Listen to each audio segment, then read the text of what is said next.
السلام عليكم شباب، ان شاء الله طيبين. معاكم اليوم الثالث مدينة سان بطرسبورغ. طبعا اليوم عندنا جدول جدا حافل، بنروح اماكن جدا كثيرة، من ضمنها اليوم رايحين على واحدة من اعمق محطات المترو في كل العالم. طبعا مو بس ذا الشيء، رايحين اماكن مرة كثيرة اليوم وما نطول عليكم، فيلا حركنا.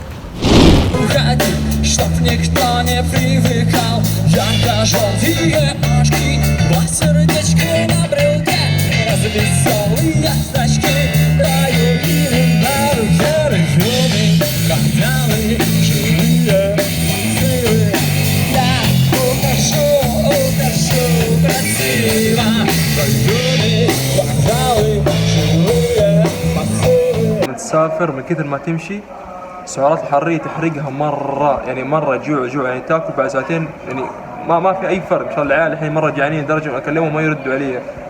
صحيت أنا الساعة 9 الصباح، هم صحوا معايا، خرجنا الساعة 2 الظهر، 5 ساعات يوم. يلا حركنا، ما أقدر، كنا قاعدين نظبط الفلوق المنتج الفلوق اللي قبله.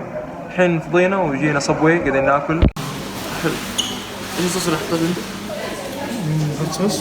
ما أنا مبسوط. خلاص؟ مبسوط يا نور؟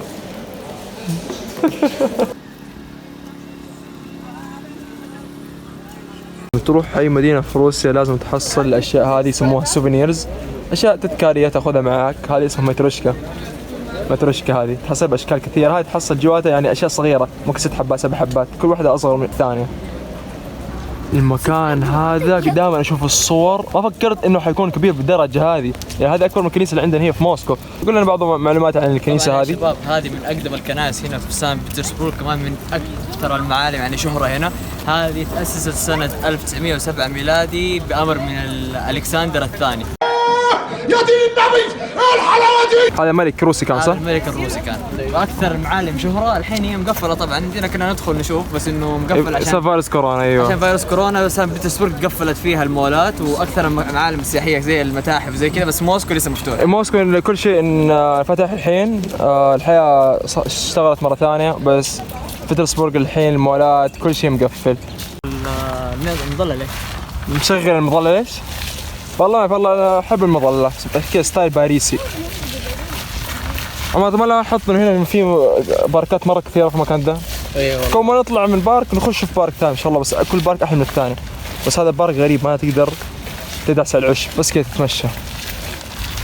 صورني والله العظيم يا مهند، دام ان شاء الله يديم الصحبه والمحبه بيننا جميعا. امين يا رب. في الاجواء الجميله والمكان الجميل ده، ودي اقول لكم حاجه، ودي اتخلص من الانسان ده احطه الحين هناك. انا والله زيك، والله زيك.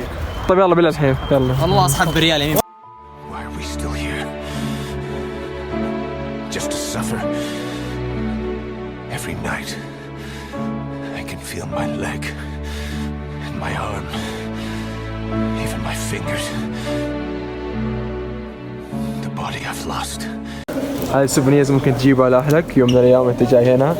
ان شاء الله عمره اسعار ترجميه، ترى ارخص من موسكو. صح. كسر حاجه مهند شكله، صح؟ كسر حاجه مهند ليش؟ هذا حلو. طيب نجيبه؟ تعطينا مين؟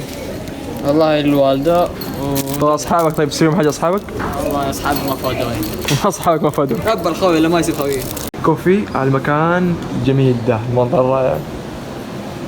اسمه كافي زنجر، كمان الرابط حنحطه تحت في الوصف.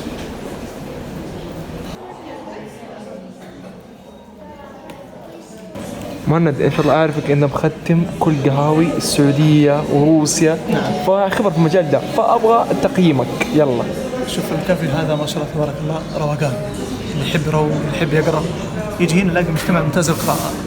بس ايش رايك في المكان؟ في عاديه جدا، اسعار مبالغ فيها، لكن طببنا هذا في يعني مكتبه وفي بقاله وفي صيدليه وفي كل شيء، وفي قهوه كمان.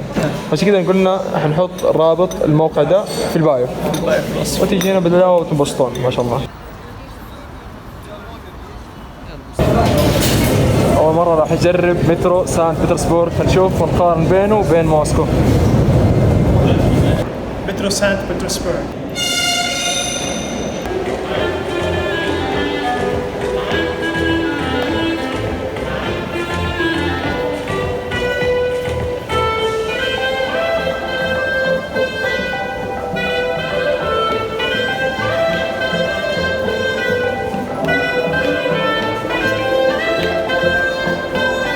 الحين في أعمق محطة مترو في كل روسيا، وثالث أعمق محطة مترو في العالم اسمها أدميرالتيسكايا.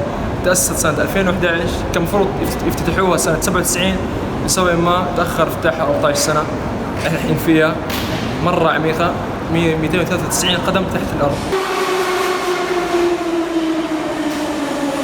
طبعا شباب بتسألون الحين ايش احسن مترو سان بطرسبورغ ولا مترو موسكو؟ بقول لكم الصراحة عشانكم متابعينا، مترو موسكو احسن بكثير من مترو سان بطرسبورغ. من أي ناحية طيب؟ اول شيء مترو موسكو في عندنا برنامج في الجوال يوريك 6 طرق توصل لاي مترو تحتاجه، الشورت واللونج. إيه يطلع لك مال امك انت مالك، وانت مال شكلك، وانت مال اهلك، انت مالك انت، مش شغلتك انت خالص. اكثر طريقه ايوه. وكل شيء يعني تحس فيه تكنولوجيا في الموضوع. حتى التذكره حق الدخول سعرها حوالي 44 روبل. هنا تذكره الدخول اول شيء كوينز مو بطاقه، وسعرها 55 روبل. نحن عندنا نظام رقمي صح في موسكو. في موسكو كمان عندك بطاقه تقعد تشحنها كانك داخل ملاهي، تشحن وتدخل. هنا كوينز عاديه وسعرها 55 روبل، مقارنه بموسكو شويه غالي. لا شويه اسعار مبالغ فيها، لكن زي ما قلنا عمقها 293 قدم تحت الارض. نبى نشوف كم عمقها بالضبط. هذا اول درج، بنشوف ايش حيجي بعده. اول درج هناك صورته لكم كان قصير، بس هذا الدرج الثاني شوف كيف عمقه، ولسه فيه 293 قدم تحت الارض. شوف قلنا بنروح البارك الحين، فقلنا ايش نستخدم السكوترات الذكيه، حتى عندهم هنا نفس موسكو بالضبط. نروح هناك بطريقه اسرع، يعني 20 دقيقه حنروح كلها ب5 دقائق. يا بسم الله.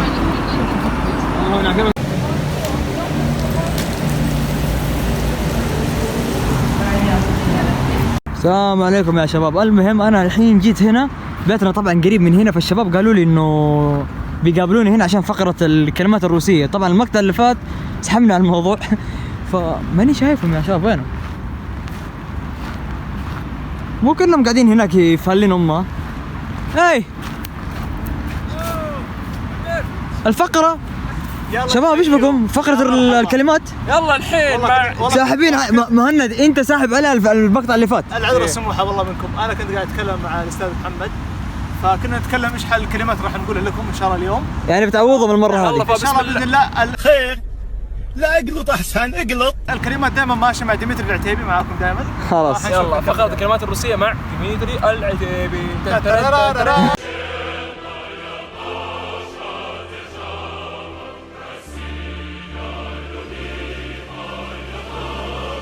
لا لما تدخل مقهى اوكي، وطبعا انت حصلت، انا الحين بقول لك الكلام بالعربي تترجمه بالروسي. انا جاهز ان شاء الله. تقول النادر اوكي لو سمحت. ازمينيجي. حلو. لما تطلب منها طيب بعدين قهوه تسالها كم سعرها.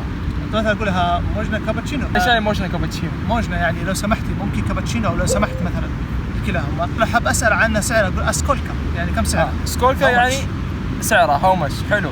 فبعدين لما تقول لك تحب تاخذ حاجه اضافيه معاك كروسون، نينا سباسيبا. نينا سباسيبا ايش معناها؟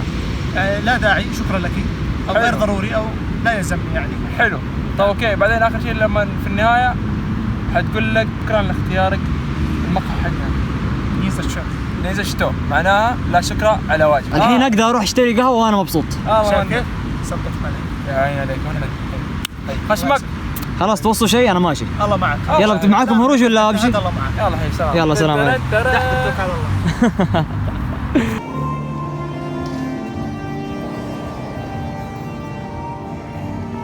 ويا هلا والله.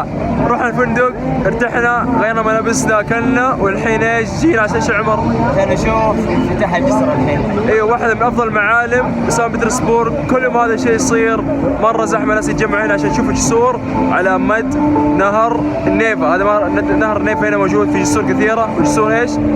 تنفك، صح ولا مهند؟ صح. ايوه فالحين رايحين هناك ونشوف. يلا بسم الله. طب في جسور كثيره في كل انحاء سان بطرسبورغ على هذا النهر، مو بس جسر الذا، بس احنا اخترنا جسر الذا عشان ايش؟ اقرب واحد لبيتنا.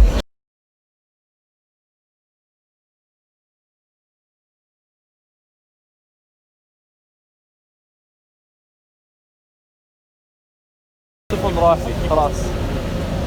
الحين كل الصفون حتتجه للجسر اللي بعده.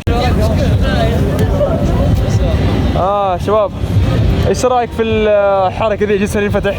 هي حركه حلوه بصراحه، شوف كيف الناس كلهم متجمعين ما شاء الله، تحس كانه مهرجان مع انه هذا الشيء يصير كلهم عندهم. هذا شيء عادي انا اشوف انه، بس ما ادري ليش متجمعين صراحه عليها، عاديه جدا كيف متجمعين مره. هذا الشيء يصير كلهم عندهم صح؟ هو يصير كلهم عندهم بس كلهم سياح هذول. بس عمر تتوقع ايش السبب؟ ايش الحكمه جسر ينفتح؟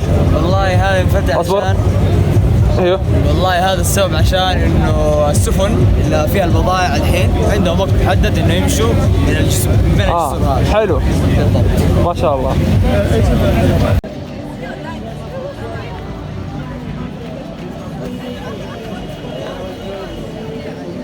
Approximately 10 hours later. يلا الحين على وين؟ على وين يا مهند؟ على موسكو الحافظ. اي على موسكو. على موسكو وعلى هناك وعلى هناك.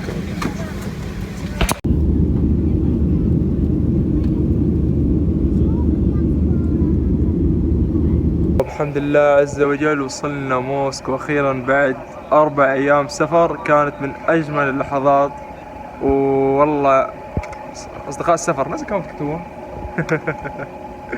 المهم مهند كيف كانت الرحلة معك؟ تمام؟ الرحله الحمد لله كانت من اجمل الرحلات اللي انا رحت لها بصراحه. اي والله. وانت عمر؟ والله رحلة جميلة جدا، لكن ما هي بالمكان، هي بجمعة الناس اللي معاك. والله الله شوف كيف صح يا اخي كلام. فخلاص وين عمر الحين؟ والله الحين ماشيين على الهوم، اخيرا وصلنا موسكو، خلاص ننهي الفلوج الحين. مرة خلاص تعبانين وابو عتب تعبان وكلنا خلاص تعبانين، فلا تنسى اللايك والشير والسبسكرايب، اهم شيء زر التنبيه يا شباب، زر التنبيه عشان هو تكون اللي يوصل لك المقطع. اي عشان تكونوا معانا اول باول. صح. وكمان عدد اللايكات كل ما زاد كل ما تم اقتراح الفيديو لعدد اكبر عدد ممكن من المشاهدين. صح. والحين احنا يا شباب احنا الحين جداد، فبالنهايه ان شاء الله بيصير محتوى اكثر، معلومات اكثر. شبه اسبوع باذن الله حنزل شبه اسبوع باذن الله. في مقطع شبه اسبوع، يعني ممكن كل اسبوعين مقطع، كل اسبوع مقطع. طيب يلا يلا تصوا شيء شباب، يلا سلام.